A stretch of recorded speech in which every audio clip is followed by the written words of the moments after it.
So this year is my second year chairing Big Boat, although I've been involved in every single aspect all around, from race committee to chairing to helping out. And so want to give you a quick overview of the Rolex Big Boat Series. As you can see here, this is the venue, the sailing area with some boats from our J105 fleet. If you can go ahead and go to the next slide. And we will go ahead and show the video. This is what racing will look like on the bay. And hopefully you can enjoy and see what our racing has to offer in the Bay Area.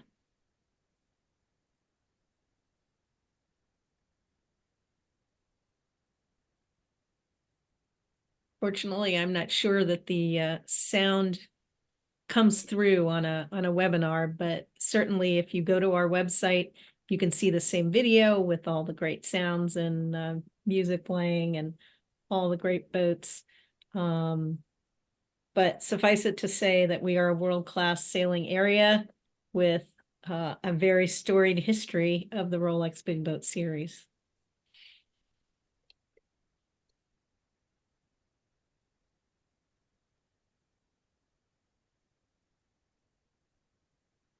Felix, anything you want to add about the venue while we're taking a look at our video here? No.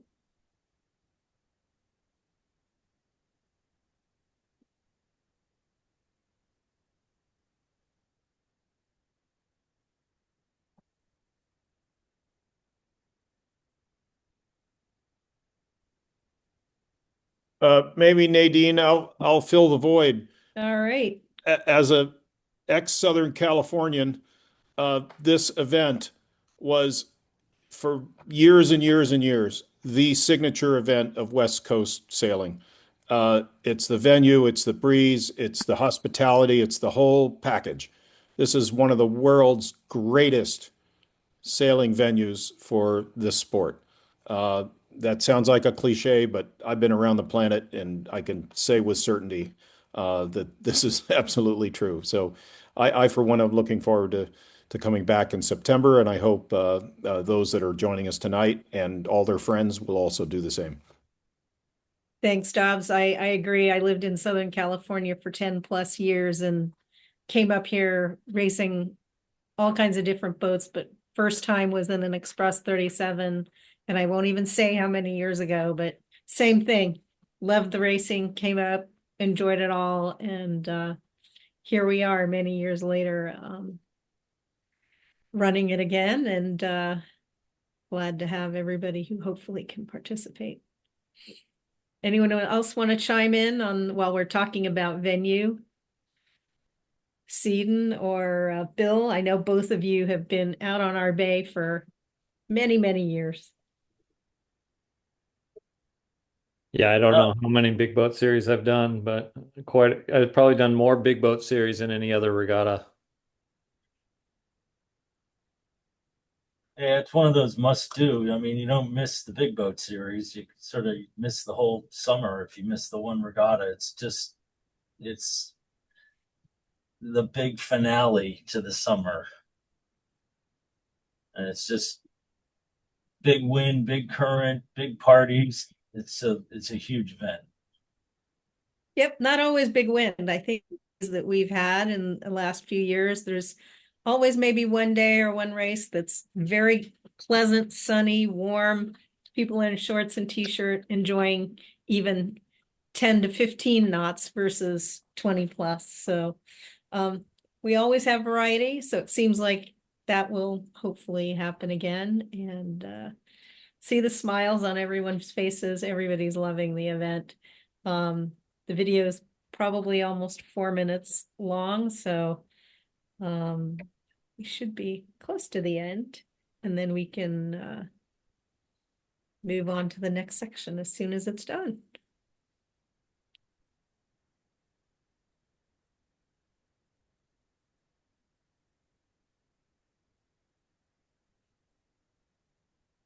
All right.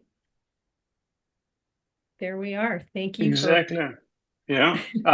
Was the sound on? I didn't know about it. No, unfortunately, the sound was not on. So Okay. this is why we Sorry. were Sorry for chatting that. through. So I'm not sure that videos come through the same way with the sound. But anyway, that's all right. Yeah, there's a link in the end, and Ah, everybody can okay. show it individually. Sure. Absolutely. Everybody can link. And also we can see that we have it in German if you want to rewatch. Okay, so we can go to the next slide and then we can just run through most of these pretty quickly. And you guys will have reference. We already talked about the venue, so we can keep moving forward. We have partners that we work with and sponsors for our event. Oops. And, you know, and make this possible. The location is easily accessed through SFO, so flying in is not a problem. San Francisco is a world-class city, and getting around the city with Waymo or Uber or any mode you like, including trolleys and buses, works. Let's go ahead into the next. Local hotels, here's just a list that we put together. Unfortunately, this year, it's also Salesforce, big conference called Dreamforce. So anybody who is trying to make reservations, please make them as soon as possible. In the past, we've had some sponsorships, where they gave us discounts. This year is probably, going to be whatever the regular rates are, but do reach out and contact any of the hotels, Airbnb, or any sources you have early in the game. All right, I'm not going to regurgitate the history of Big Boat or the club, but if anybody wants to reference, we have a slide here. All right, tides. Felix, you're on. Exactly. So this is the kind of all-time data from 2002 to 2024 average speed. And as you can see, in September is highlighted. This is guaranteed wind, not too much, but good wind. And the slides also present the tides for the 4 days in September. Take advantage of the early entry discount. This is through May 15th, so a couple of days left. And then we are in the standard entry fee, but still accepting entries. Also, logistics are very important for us, not only on the water, but also on shore. So also the slips. So we try to accommodate a lot of boats in SF Marina with an floating plan described here, left and right. And to make our life easier. So if you want to have a dock in the SF Marina, please make sure you also sign up for the dock request form, which is online and also in the notes of race. This is important for us to have everybody on the same list. Here again, some pictures from our venue while we are on shore with all the boats and trailers. We have permits for trailers and overnight hostings. This is important for us to give everybody a little home and base. For boats which are a little far away, we're also accommodating individual arrangements with shipyards to cover everybody's need before the race to prepare the boat. We have a new tool since last year. We call it the course tool, and on the right hand side you see some pictures how we coordinate the course in the morning to get both covered all over the bay, not running into each other, or in worst case rounding marks the different way. So this is our little tool we're using to make to do the organization of the courses. This is the race schedule. We have a 4-day schedule with registration and inspection on Wednesday, day 1. And then for the ORCs, we're running a little coastal race, 6 to 8 hours. So we start early with these guys, give them a long course. We want to see some maneuvers, stage changes, seamanship, and then the last days are wind-levered mixed with bay tour courses, and the last day is always our bay tour, which is approximately 3 hours. And the last race of the day finish at the race day. I Hey think Felix, yeah. the coastal race is a new addition for the ORC Championships. Could you talk a little bit about what you've got in mind for that? Yeah, it's a 6 hours, 8 hours race, zigzagging the bay. We're not going far out to prevent the safety equipment. If we're going further out, we need more safety equipment. So we stay inside our lanes and can go with a normal safety equipment which is required for the bay. So this is something to explore the whole bay. We are working right now. We start working on the courses, so there's not a course right now we can present, but it will be very interesting. Great. Yeah, social events. I think this is something Nadine like to talk to, run us through the days. Sure.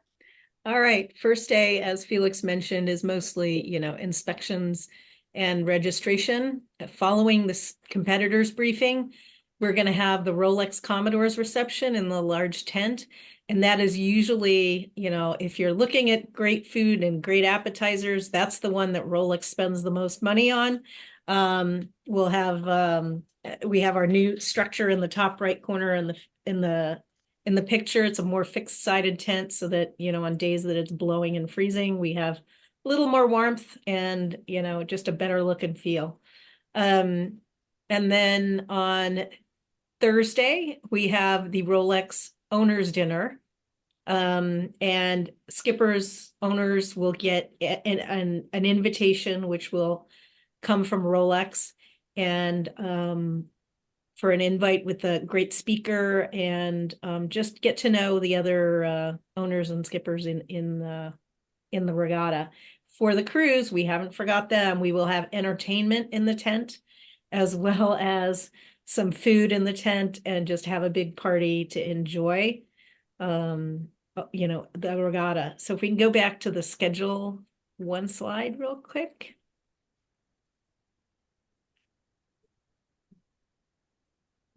There we go. And then, so one of the important things, well, everybody loves the Mount Gay party. And so that is on Friday night. And that will have food trucks, as in this last several years. We've got some new surprises there on the food trucks. And everybody loves enjoying that outside next to our new tent. So be sure to have everybody come to that. Saturday night is kind of a night where the owners and skippers can have their crews join us at the Yacht Club for what's called our crew dinner. And we block out the entire upstairs dining room. So please make your reservations early. It does sell out every year. It's a great event and a good way for your crew to have its own table within the club and enjoy the facilities, as well as some camaraderie with, other crews and other boats in the same room with a more formal sit-down dinner. I think everybody loves that party as well. And then lastly, on Sunday, we'll have hosted dockside beers when you come in, and then the trophy ceremony will commence in the tent with all the festivities that go with it. All right, we can move on. Okay, we can keep going. I talked about the owner's dinner, and here's just some other things that we're showing. Regatta Plaza, place to, hang out, talk about your war stories of the day, about the racing, see some of the, vendors that are there, like people selling gear, and a couple of the days we'll have some sustainability partners there as well. Oh, go ahead. All right. Yep, go ahead. Little technical slides. We're using MarkSetBots, especially where we can't really splash traditional marks with a wind sensor. This is the graphic in the middle. So this is something new. We're working also with Vacaros/Velocitech, maybe not this year. We have tracking for this year with TracTrac. So we are stepping ahead with the electronics. And also we've got a lot of media. So Rolex is covering the media side, and we've got always one day with helicopter. So these are the exciting pictures for the event. I think that concludes our small presentation, and we are good in the timing, right? Yeah, I nice have a work. question, if you don't mind, Felix, on the tracking. So you guys have committed to TracTrac system? Correct. That's awesome. That is the most sophisticated system in that world. And what I'll just say a little bit about it because we use it in the ORC championships in Europe. And what it does, more than just give the boat positions, it actually, and this is quite clever, calculates how boats are doing in corrected time as they're on the race course. So there's an algorithm that is used in that system, and you can have a leaderboard in their system that shows who's ahead during the race, not just in elapsed time, but in corrected time space. So that's a super exciting feature, and I'm really happy to hear that, Felix. Yeah, we saw the benefit with TracTrac, and we worked a lot with TracTrac earlier, especially me, and so there's only one choice to go tracking. Is that for spectators only, or is that also available to the competitors? Uh, you don't want to be looking at that. You want to be sailing your boat. Yeah. Sorry. It's meant as an entertainment and information tool and a race analysis tool. It is archived that information, so it would be possible, I think, if teams are really keen afterwards to debrief any of the races out there using the TracTrac tool. It is an amazing system. I looked at it in detail at last year's Worlds in Estonia, and I haven't looked to see what's happening in its use right now in Italy, but certainly it's amazing. So well done to have that as a feature. Awesome. Thanks, Felix and Nadine, for the summary of the event. We wanted to move now to talking a little more specifically about ORC. Matt,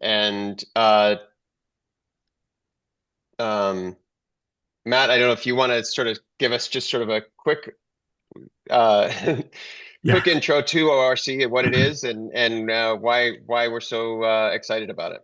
Yeah, thank you, John. And thanks to North for putting this on, and Nadine and Felix for everything they're doing for this event. I'm happy to serve as the deputy chairman of ORC. ORC is a worldwide rating rule. It is the dominant offshore rating rule in the world at this point. Fastest growing for sure. Also very fast growing in North America.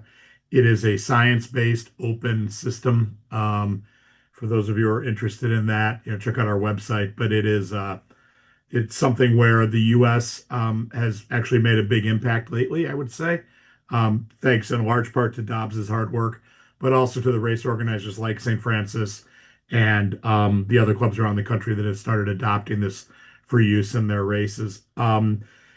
2 years ago, 2024, we had the first World Championship in North America in a long time, I think in over 25 years, that was held in Newport. Last year, we had our first North American Championship ever, held as part of Block Island Race Week, and I'm excited that we've got our first West Coast North American Championship here with the St. Francis. The whole point of the ORC rule is we want to give every boat an equal chance to win, and we want to do that based on science. Those are kind of our two guiding principles. Dobbs will go into detail with you how that's all done, how that's calculated, working with ORC, working with our partners at U.S. Sailing in the offshore office, which is how the rules administered worldwide. ORC has a presence, but we work with national rating authorities in, I think it's over 40 countries now have a national rating office that issues ORC certificates. For those of you that are interested in ORC, as Dobbs mentioned, the Worlds is going on right now, and an American boat actually is currently winning Class Zero, the big class. They have picket fences, I think, through 4 races, including the long offshore race. So that's Andrew Bearden's Summer Storm. So that's kind of nice that the U.S. is making a splash over in Sorrento, and there are a number of other American boats there. So again, just thanks to North Sails, thanks to the St. Francis for agreeing to host this, and I'm looking forward to seeing you all in person in September.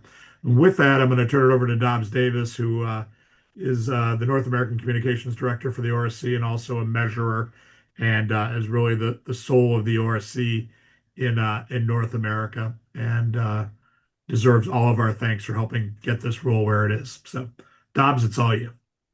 Thanks, Matt, but it takes a village. And I'm super happy with working with St. Francis now. What are we now in our fourth year, I think, of adopting ORC at this club. Seadon did a lot of groundwork with this for years. So it's super great to bring this sophisticated and science-based rating system to a challenging place to sail. I think the caliber of the venue, the caliber of the sailors, really rises to what is an amazing and sophisticated rating system. We don't have the time to to give a complete description of our system, but it does mean Offshore Racing Congress, which is, and we're over, well, founded in 1969, so nearly 60 years of doing this rating rule business. So long, deep roots, long dedication to doing international systems based on measurement and based on science. Everybody for this event will require an ORCI, ORC International Certificate. I think, John, you'll have a slide later on that shows links that you can go to apply for an ORCI certificate. If you don't already know what that is and you haven't had one in the past, or if you have had one, you still got to go renew it. You need a valid certificate every year because the VPP, that is the scientific core of this system, is improved every year. ORC invests, I don't know, what is it, Matt? It's tens of thousands of euros a year on research to improve this system. So every year the VPP gets better, and therefore everybody has to have certificates valid for that year. The U.S. Sailing ORC, the ORC page on the U.S. Sailing Offshore website, there'll be a link for that in a later slide, and that's where you go for learning about the rule, learning about certificate types, also with the applications you need either to renew your last year's certificate to get a current year certificate, or if you're new to this, there's links there and information on how to apply for an ORCI certificate. What that does involve, as Matt mentions, is measurement. An ORCI certificate is fully measured, meaning the boat and its freeboards are measured, so we get accurate displacement figures. The stability test is done so that we know what the stability of the boat is. That's an important factor for evaluating performance.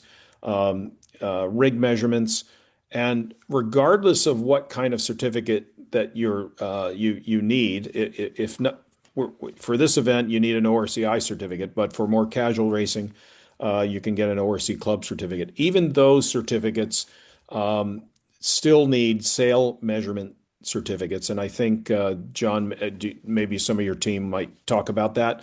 But sail measurements are super important. They're required for ORCI. They're required for ORC Club.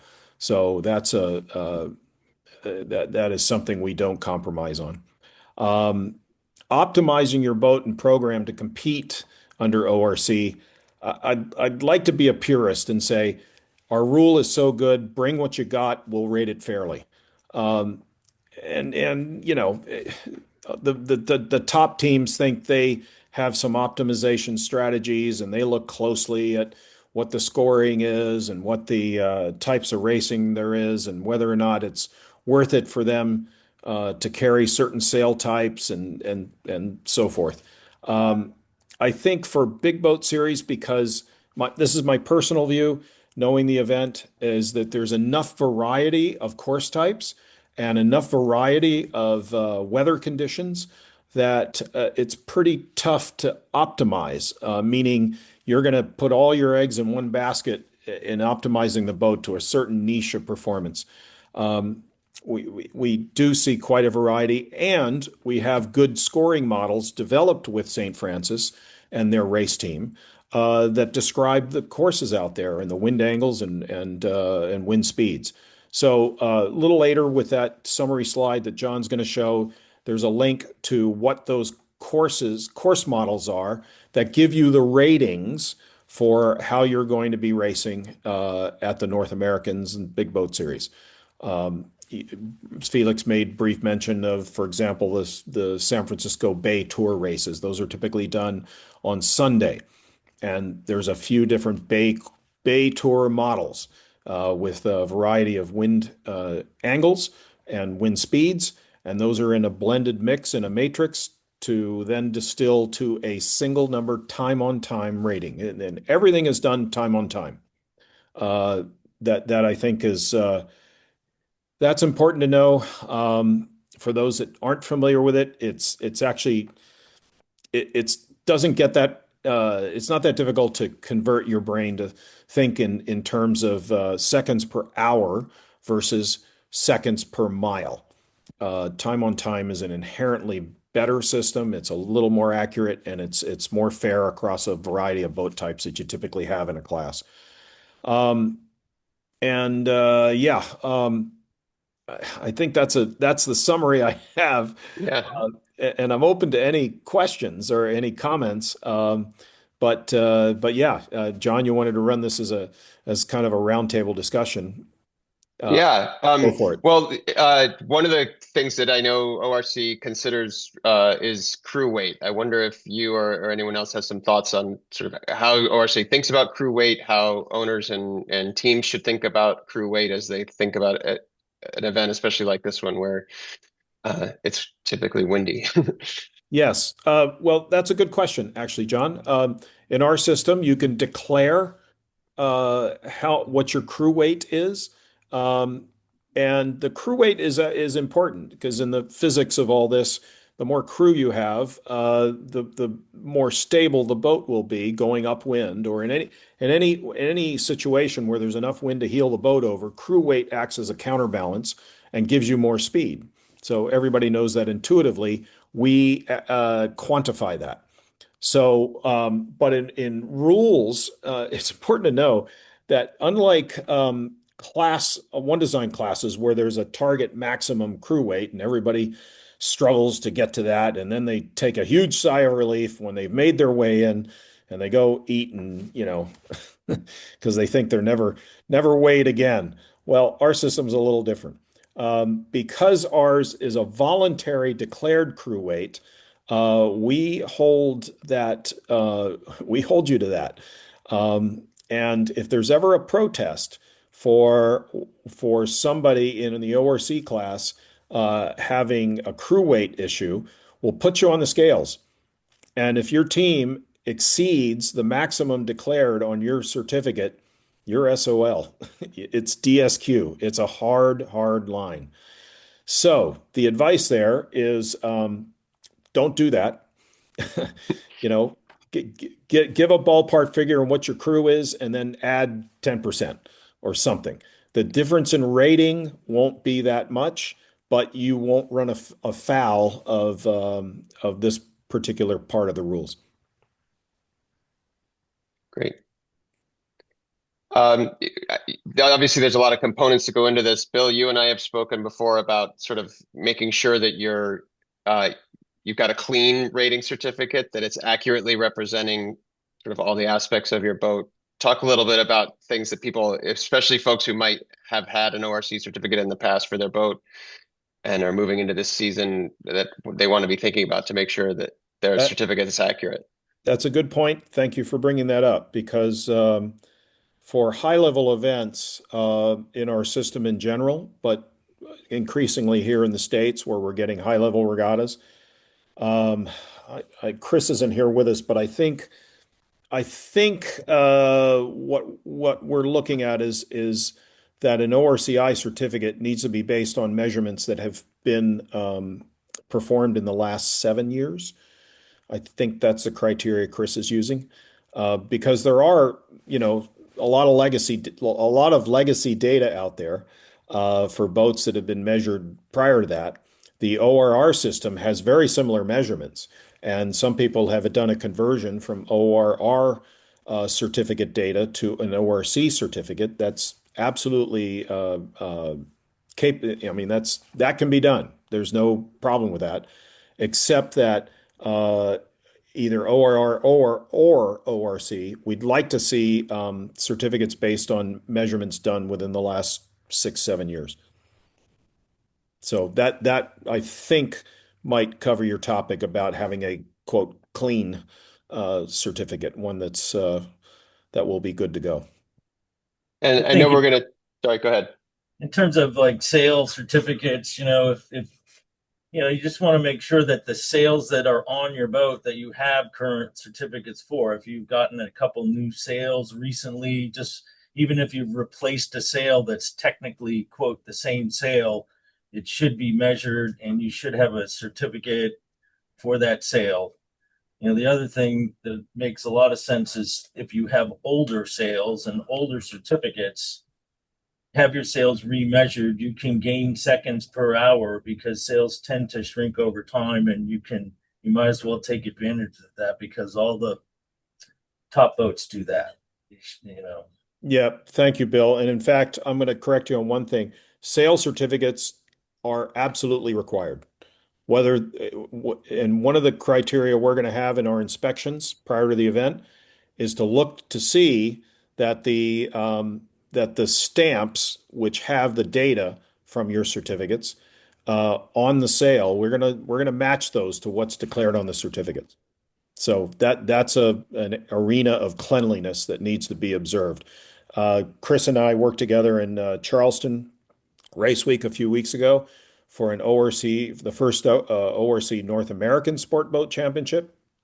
And I'll have to say, it was a little disappointing for both of us because while we did the same inspection routine of 18 entries, 13 of them didn't get it right.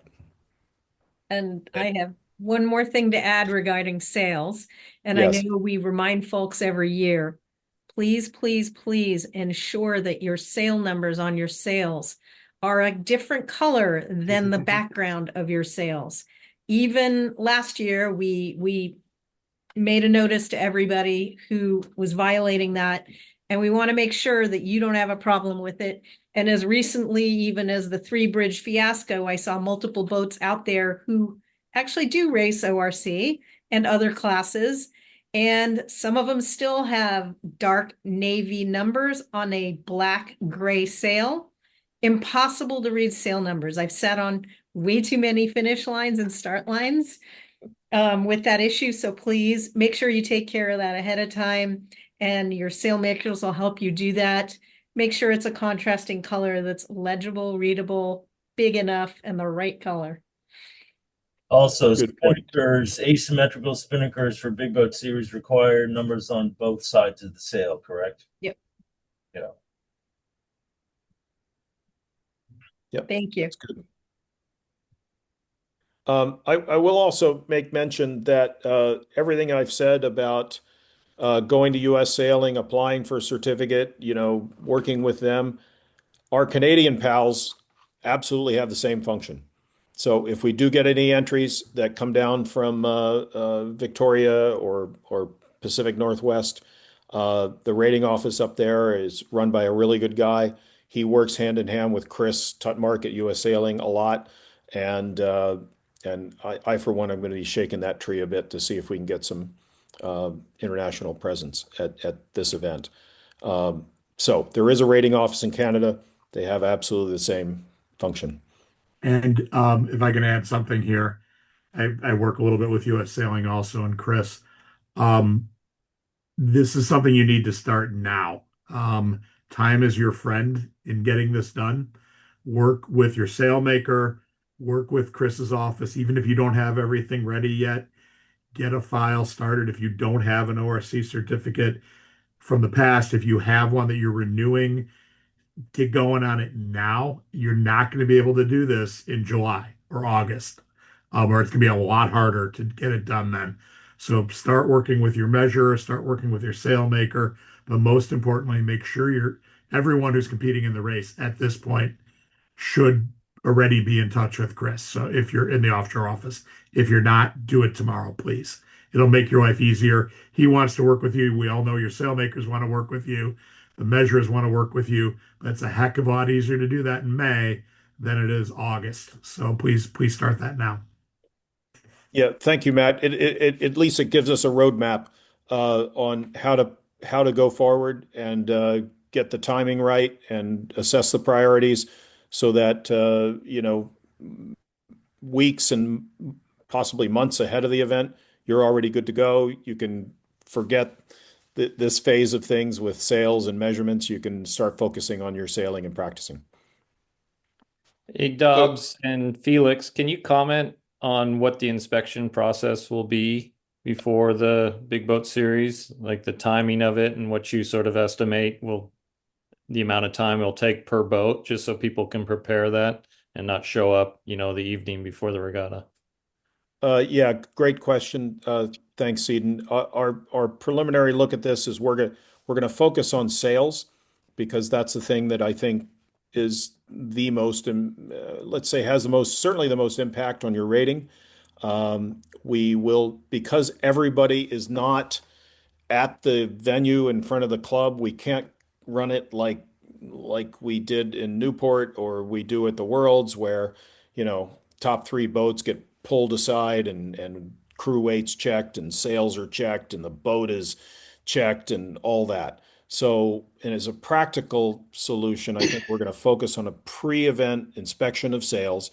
And as I mentioned before, we're going to create a list and a schedule for everybody in the ORC classes. And we're going to work out logistically how we can do this. Our hope is to be able to do this the one day prior to the event. But frankly, I'll be out there early. Chris will be out there early. We'll start taking people who are ready on Monday and Tuesday. Yeah, we've got also PKS for the local boats, so we can also do some work 2 weeks before the event. And notice of race displays that the measurement inspection is on Wednesday, so the full day, 7.5 hours. Yeah, so there's the plan, and we don't pull everybody on the scale, but this is what Dobbs mentioned earlier, that if there's coming a protest regarding crew weight, then we have a scale available, but we don't pull everybody on the scale because we know this takes also a long time. So we'll be more focused on sales and boat issues. Yeah, thank you, Felix. So the idea will be once a boat is on the schedule and we show up, the sails should all be on the dock or on the deck and with the heads of the sails out to where we can see the measurement stickers. I'm throwing this at the sail makers. You guys need to make sure that there are stickers on the sails, either at the tack or the head, and that's what we want to look at. And we want to tick that box based on what's on the inventory on page 4 of every ORC certificate. We want to make a match so that we can verify that the sails that are on your certificate are on the boat. And so timing, Seadon, if somebody has their act together, this could take 15 minutes. We'll have to divide and conquer because some boats will be in the Marina, some boats will be maybe as far as Alameda or KKMI or over in Tiburon. So there'll be 3 of us. Rebecca Hinden is based in Alameda. She's a measurer. She's already agreed to be on our team for inspections. So between Chris, myself, and Rebecca, I think we can cover all the bases. Great. Dobbs, I want to go back just when you started your talk about ORC, you mentioned it being sort of a science-based system, and I know we've thrown around a lot of acronyms, VPP, and when we think about sort of target speeds and polars and instruments, sort of as things that folks can be thinking about how to prepare, not so much optimizing their boat to take advantage of the rule, but more optimizing their boat to be able to sail as well as the VPP thinks they ought to. Yes. Between you and Bill and Seadon, perhaps, maybe, I don't know if you guys have any thoughts about that might be helpful for folks. I'll throw it to Bill and Seadon. I mean, you know me, I'm like Minister of Propaganda. I think it's all great, and the VPP is doing a fantastic job. But you know, that's physics, and there are some things that the VPP, you know, can't measure or doesn't measure. Seadon's been dealing with this for years. He's been successful in a variety of boat types. So I'll throw that one over to Seadon. All right. Um, yeah, as Dob said, I've done a lot of ORC racing in a lot of different venues, different conditions, different boats, sailing against a variety of boats. And I think that, you know, the rule is very, very good.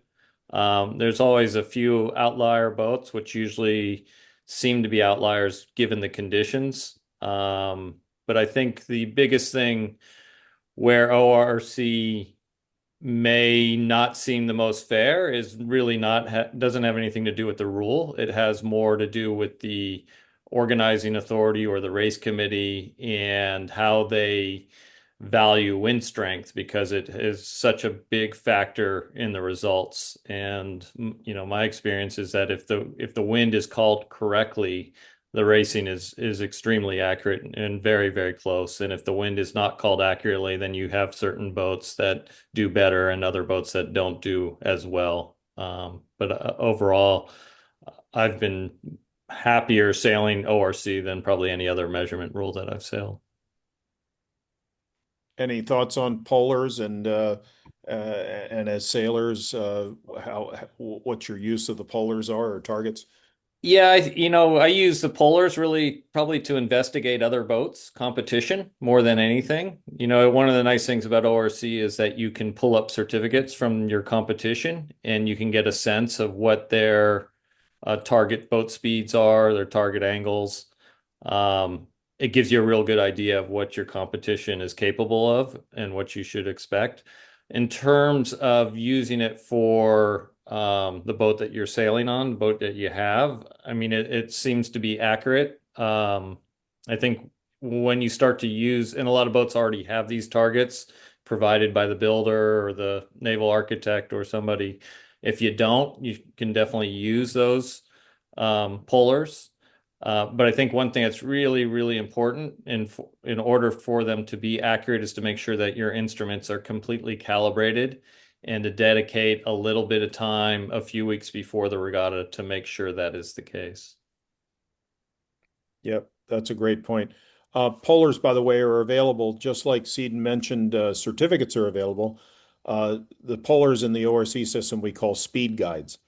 And so if you go into this Sailor Services website portal on the ORC website, you can get access not just to certificates, but you can run speed guides and target speeds, which is a similar thing, similar set of targets for windward leeward sailing.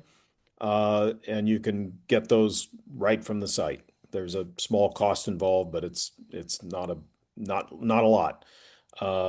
And there's explanations on how the speed guide is calibrated and used, and they're downloadable in both graphic, tabular, and digital formats.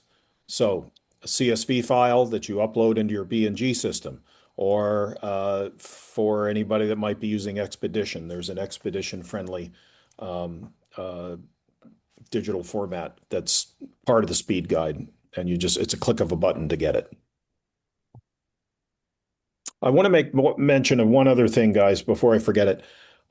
Prior to the start of the Big Boat Series, when we finally get a scratch sheet and we know who's competing, one thing that I've done at this event every year, and I will intend to do it here, is provide time allowance tables.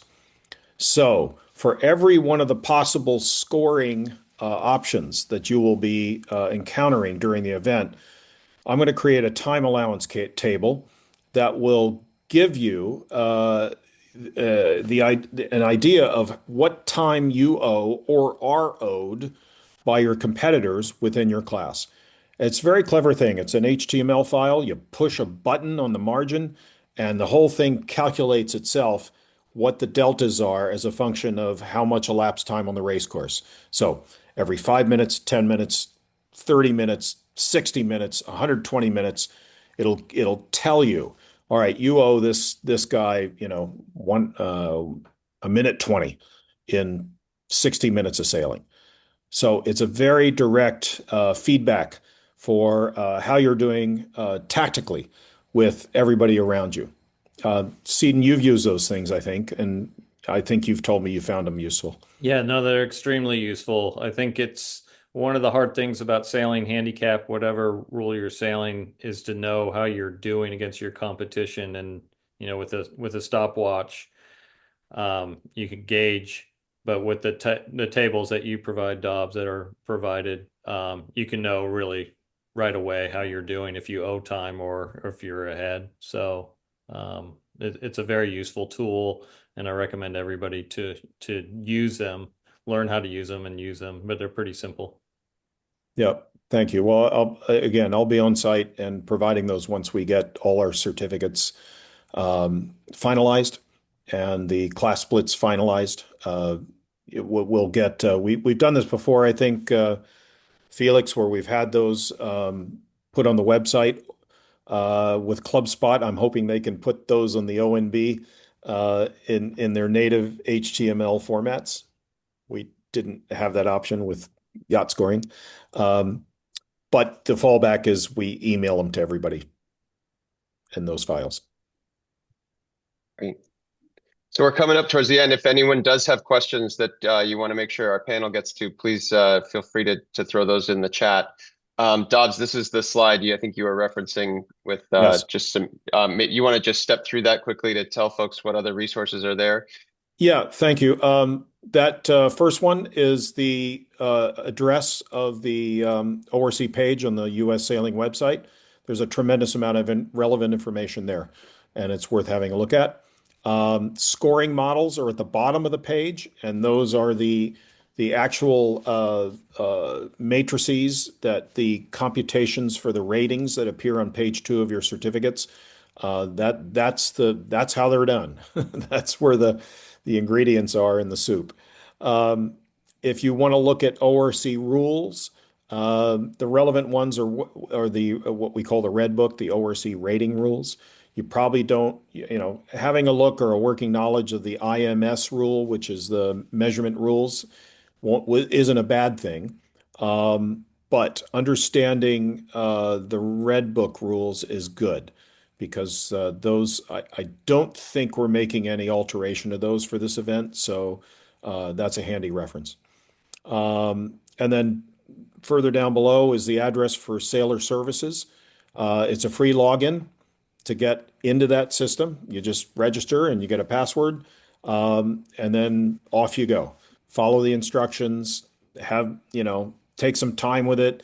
It's a tremendous database. There's, I think, Matt, we're up to, is it like 500,000 measurement records? It's some Something like that. staggering number Yeah.